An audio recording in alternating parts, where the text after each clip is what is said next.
Assalamualaikum warahmatullahi wabarakatuh.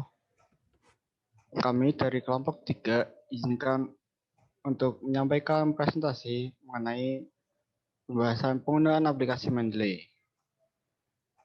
Sebelum mengawali presentasi, izinkan saya untuk memperkenalkan diri. Perkenalkan, nama saya Randi Arif Fikri dari Teknik Elektro dan NRP 502201164. Nama saya Atna Moria Haryanto dengan NRP 50312011098 dari Departemen Manajemen Bisnis.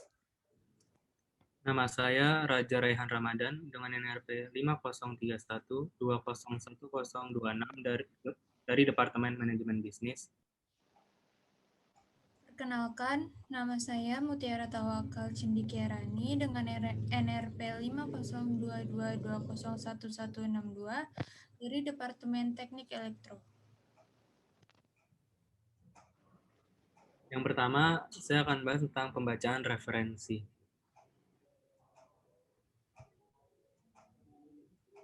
Dalam penulisan karya ilmiah, diperlukan informasi yang akurat dan kredibel. Hal ini memiliki beberapa alasan dan tujuan. Alasan pertama yaitu isi karya tersebut bisa dipercaya. Alasan kedua, mengetahui sumber informasi yang jelas. Dan alasan ketiga, dapat dijadikan acuan dalam penulisan karya tulis. Sehingga saat orang-orang melihat karya tulis kita, orang tersebut bisa melihat sumber dari mana kita menulis karya tulis tersebut dan bisa mengetahui apakah sumber yang kita gunakan untuk menulis dapat dipercaya. Lalu tujuannya dapat digunakan untuk mendukung ide, teori, argumentasi, dan mempertegas isi karya tulis. Sehingga apa yang kita tulis dapat dipertegas bahwa isinya dengan fakta-fakta dari referensi kita tersebut. Lalu ada sumber referensi, ada buku, surat kabar, jurnal online, ataupun offline.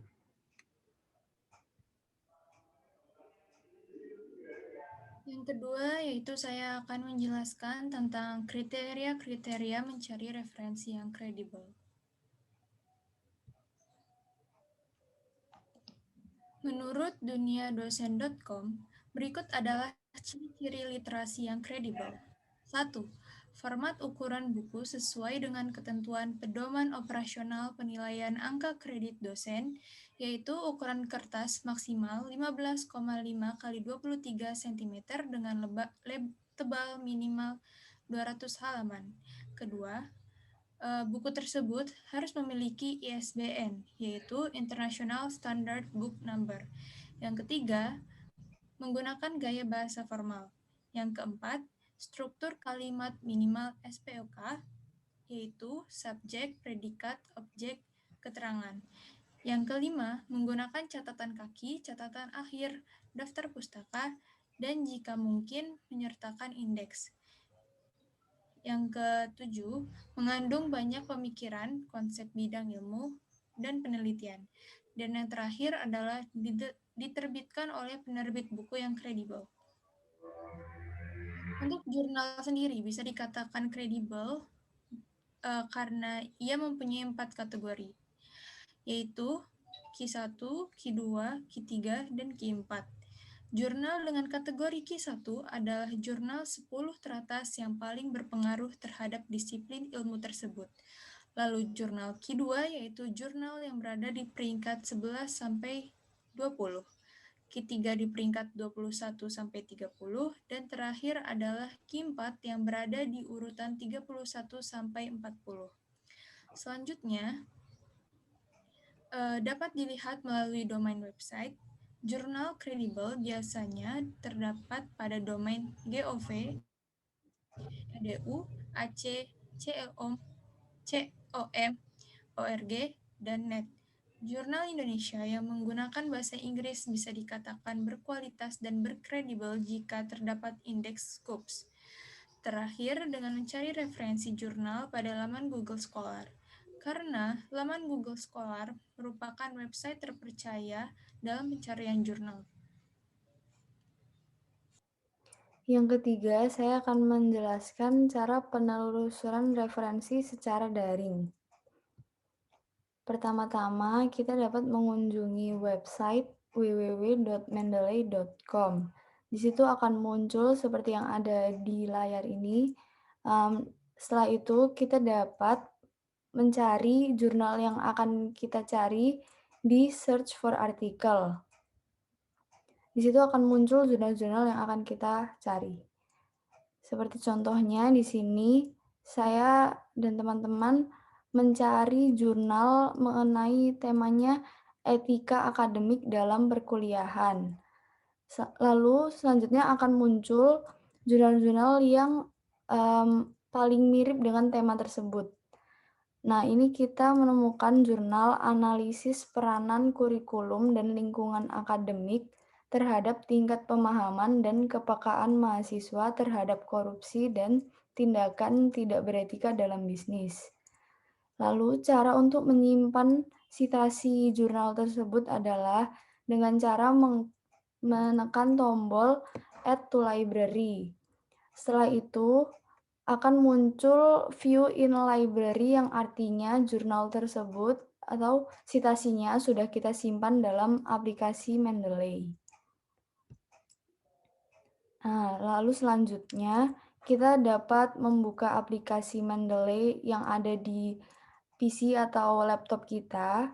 Lalu kita dapat cek citasinya yang telah kita simpan atau jurnal yang kita simpan di menu All Documents. Situ akan muncul jurnal-jurnal yang telah kita simpan untuk kita masukkan ke Microsoft Office Word.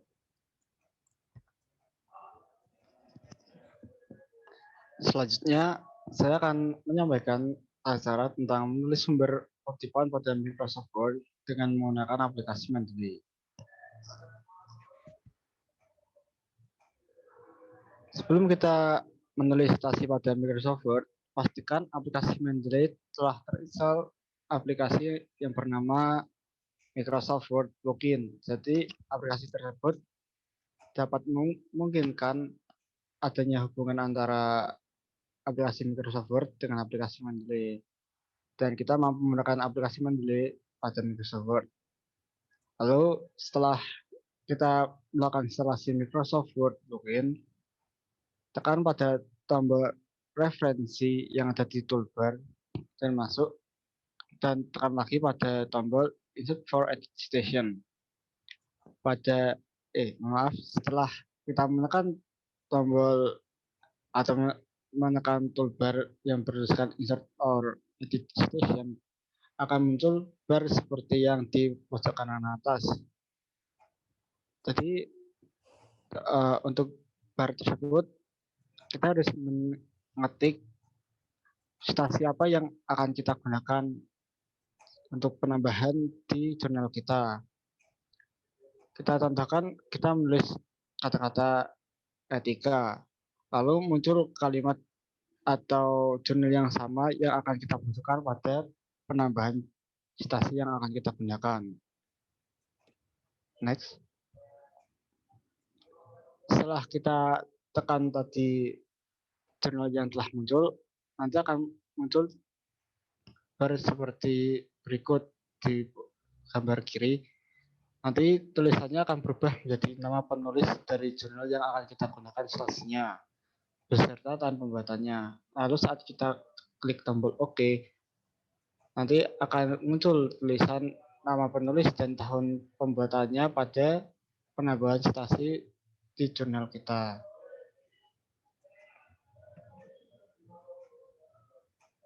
Yang kelima, menambahkan daftar pustaka pada aplikasi Microsoft Word. Yang pertama-tama kita bikin halaman khusus untuk daftar pustaka. Setelah itu tekan tombol Insert Bibliografi pada toolbar halaman reference atau referensi. Setelah kita menekan tombol tersebut, pastikan dulu penulisan atau gaya tulisan yang akan kita gunakan dalam penulisan daftar pustaka sudah sesuai. Seperti contohnya dan gaya IEE. Maka akan saat kita tekan tulisan insert bibliografi akan muncul gambar seperti pojok kanan bawah tersebut. Nanti akan menyesuaikan dengan gaya tulisan yang akan kita gunakan atau yang telah kita atur sebelumnya. Jika ingin mengulang lagi dengan citasi yang lain yang telah kita gunakan sebelumnya, saat kita menekan insert bibliografi akan muncul pilihan-pilihan citasi yang akan kita gunakan pada penulisan daftar pustaka. Cukup sekian dari kelompok kami. Apabila ada kesalahan, mohon dimaafkan. Wassalamualaikum warahmatullahi wabarakatuh.